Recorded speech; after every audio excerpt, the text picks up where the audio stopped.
1000 മാസങ്ങളേക്കാൾ പുണ്യം ലഭിക്കുന്ന ലൈലത്തുൽ ഖദറിൻ്റെ മഹത്തായ രാവിൽ ജനലക്ഷങ്ങൾ സംബന്ധിക്കുന്ന മഅ്ദിൻ അക്കാദമി 27ാം പ്രാർത്ഥനാ സമ്മേളനം അതിൻ്റെ ഒരുക്കത്തിൻ്റെ അന്തിമഘട്ടത്തിലാണ്. 16 രാവിലെ 10 മുതൽ 17 പുലർച്ചെ 3 വരെ നടക്കുന്ന 27ാം പ്രാർത്ഥനാ സമ്മേളനത്തിൽ സംസ്ഥാനത്തിനകത്തു നിന്നും പുറത്തു നിന്നും എത്തിച്ചേരുന്ന വിശ്വാസികളുടെ ബാഹുല്യം കണക്കിലെടുത്ത് വലിയ തയ്യാറെടുപ്പുകളാണ് ഇപ്രാവശ്യം ഒരുക്കിയിട്ടുള്ളത്. സമസ്ത ഉപാധ്യക്ഷൻ സയ്യിദ് അലി ബാഫഖി തങ്ങളും മഅ്ദിൻ ചെയർമാൻ സയ്യിദ് ഇബ്രാഹിമുൽ ഖലീൽ ബുഖാരി തങ്ങളും ഒരുമിച്ച് പതാക ഉയർത്തിയതോടുകൂടി 27ാം പ്രാർത്ഥനാ സമ്മേളനത്തിൻ്റെ ചടങ്ങുകൾ ആരംഭിച്ചു.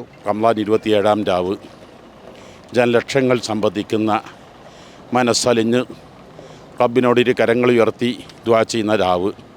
അതിൽ ലക്ഷങ്ങൾക്ക് വേണ്ടിയുള്ള സജ്ജീകരണങ്ങളും സൗകര്യങ്ങളും അവർക്ക് അത്തായം മുത്തായം നോമ്പ് തുറ, അവർക്ക് പ്രാഥമിക ആവശ്യങ്ങൾ നിർവഹിക്കാനുള്ളത്, സുരക്ഷിതമായി കാര്യങ്ങൾ നിർവഹിക്കാനുള്ള എല്ലാ സജ്ജീകരണങ്ങളും സൗകര്യങ്ങളും ഏർപ്പെടുത്തി കഴിഞ്ഞു. ഇന്ന് പതാക ഉയർത്തൽ കർമ്മത്തിന് സമസ്ത അനിഷേധ്യ നേതൃത്വം, മഅ്ദിൻ സ്ഥാപനങ്ങൾ രക്ഷാധികാരി സലി ബാഫഖി തങ്ങൾ ഉയർത്തലോടുകൂടെ തുടക്കമായി കഴിഞ്ഞു. ഇനി അടുത്ത 16-ാം തീയതി തിങ്കളാഴ്ച പ്രാർത്ഥനാ സമ്മേളനം തുടങ്ങുന്നവരെയും വ്യത്യസ്തങ്ങളായ പ്രോഗ്രാമുകളാണ്.